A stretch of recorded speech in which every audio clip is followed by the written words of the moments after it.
sociedade dentro das suas práticas diárias.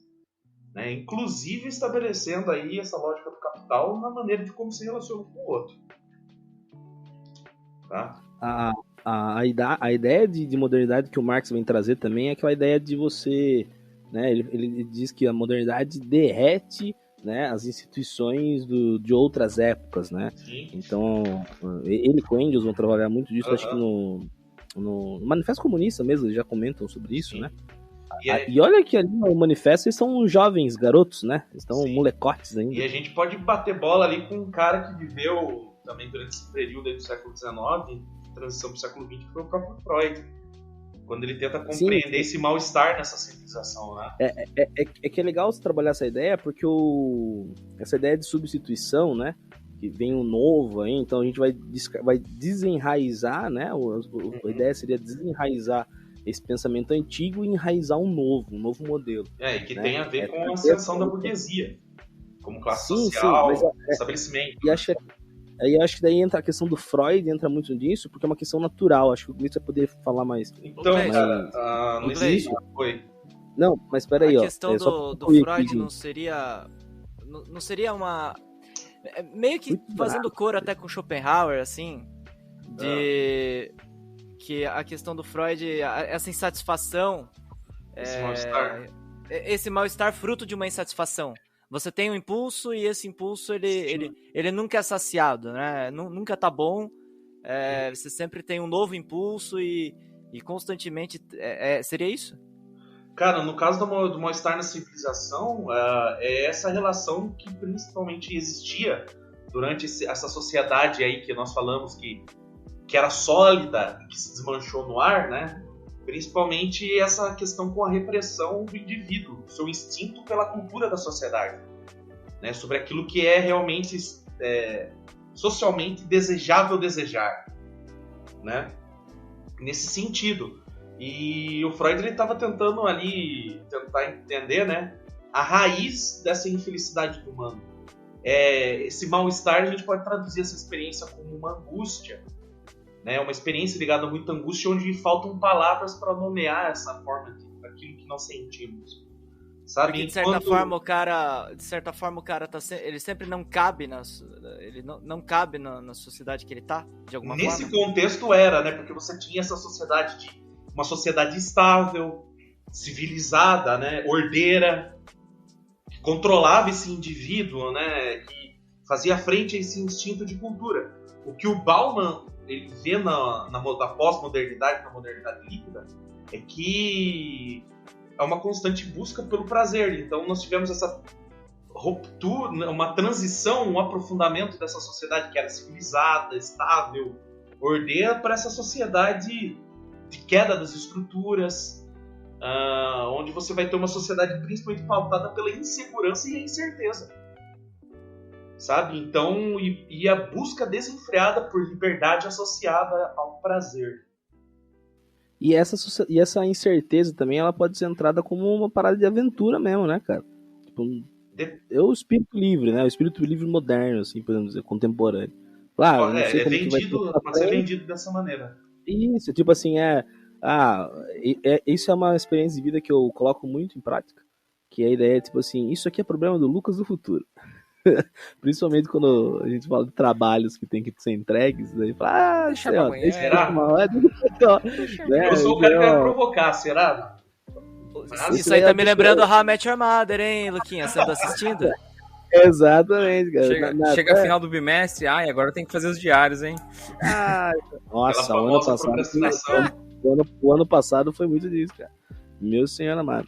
Mas voltando aí, já que o Tchê, ele fez o prazer de me cortar, vou voltar a ser na geladeira de novo, hein?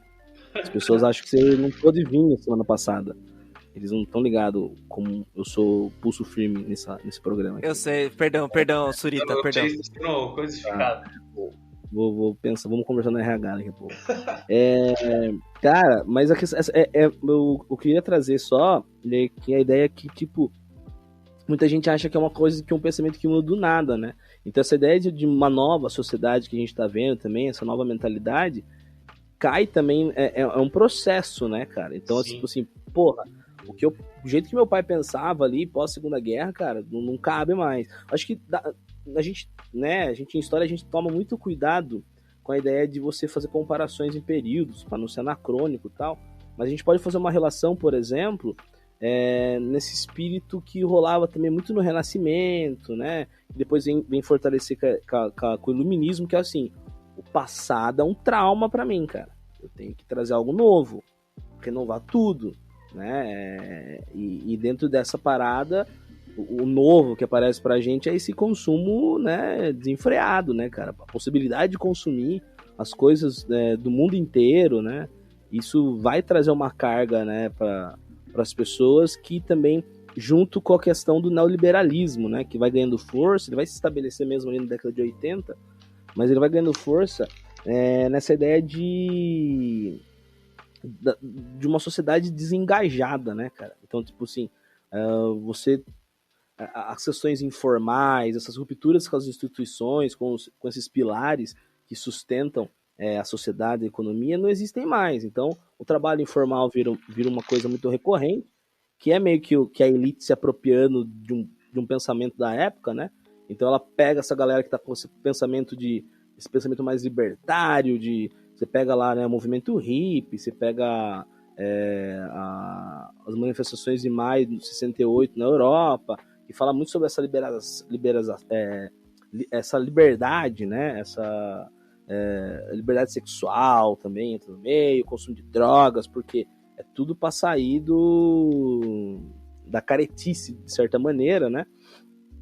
E acaba, e as elites, a burguesia, acaba se apropriando disso pro mercado, né? Falou assim, vocês querem ter uma liberdade? Então dá pra você trabalhar de boa aqui também, cara. Vem aqui no McDonald's, faz uma graninha, sai fora, dá um rolê, vai viajar, né?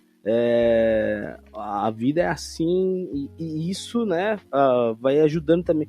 E essa ideia de você não criar raízes, de certa maneira,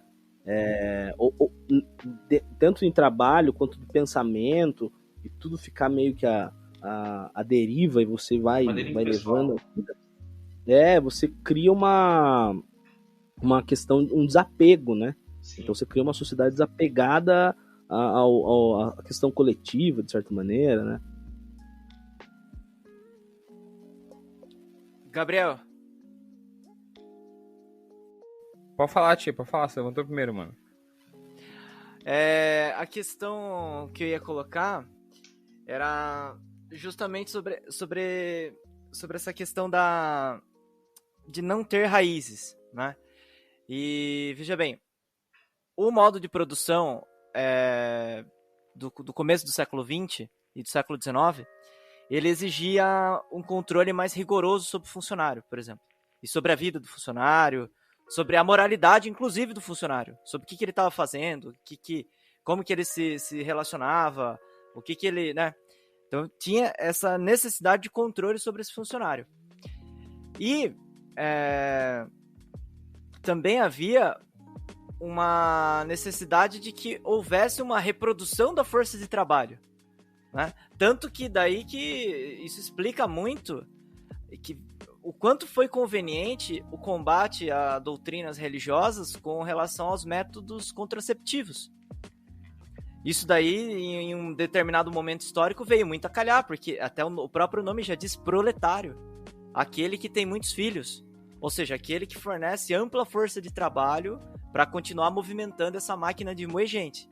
Eu não estou falando que isso é claramente deliberado, mas eu estou dizendo que isso, né, acaba corroborando.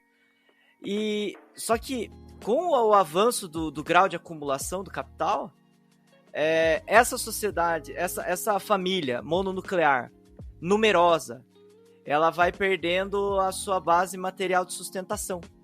E aí vem muito a calhar, e aí vem o que o Luquinha falou, e vem muito a calhar mesmo, as ideias trazidas com Maio de 68.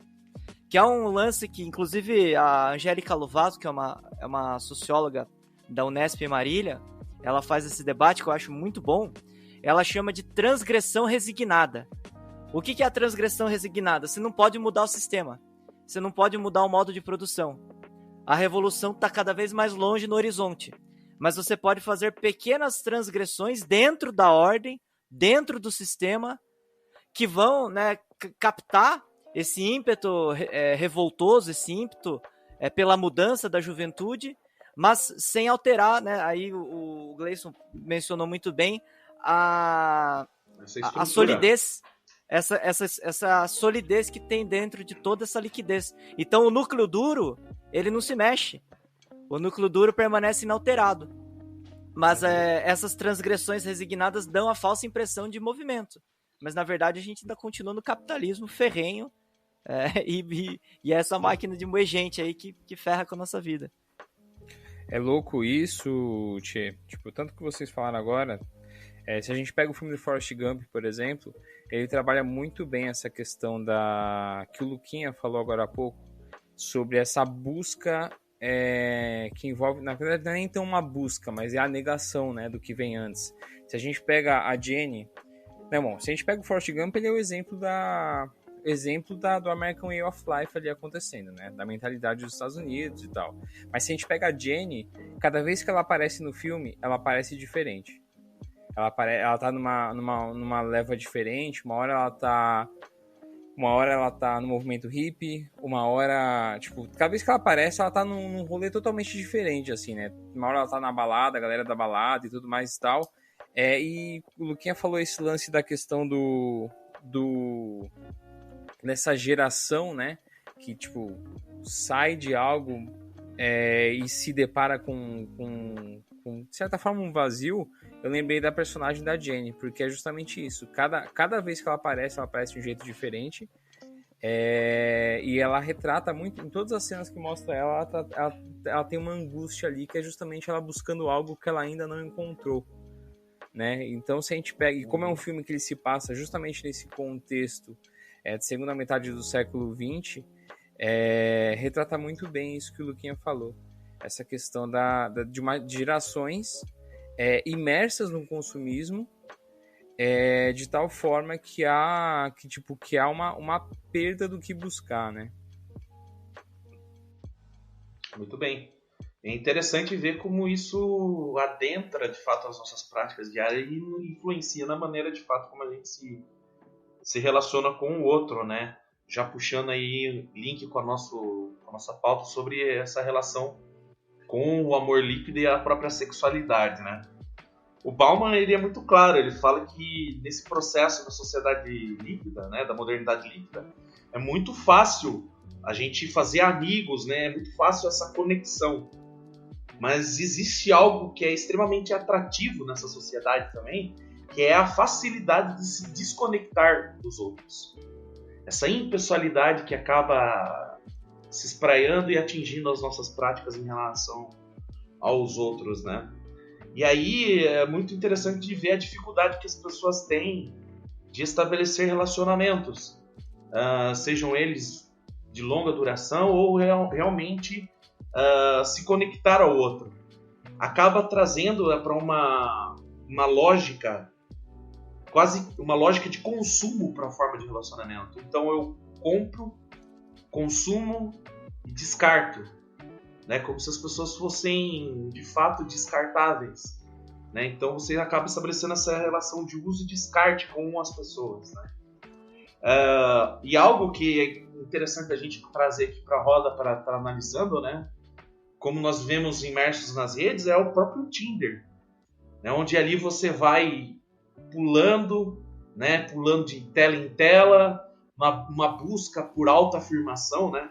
Quase como se a busca do outro parceiro fosse a busca do reflexo de si mesmo, sabe? Oi? É um cardápio de pessoas. Também, né, é aquela lógica do uso, né? O Bauman fala muito disso em conexões, né? Quando Sim. ele fala que as conexões agora, na modernidade, aquelas conexões que você tem que não gerem tantos problemas para você, assim, não tem tantos custos, né? Sim. Então, por exemplo, você vai ter uma relação, vamos ter uma relação estável, cara, séria ou monogâmica, seja romântica, tanto que isso pode depois até gerar um problema pra mim depois. De relacionamentos tóxicos, enfim. Uma hora vai ter que acabar com isso, vai rolar um desgaste com a pessoa.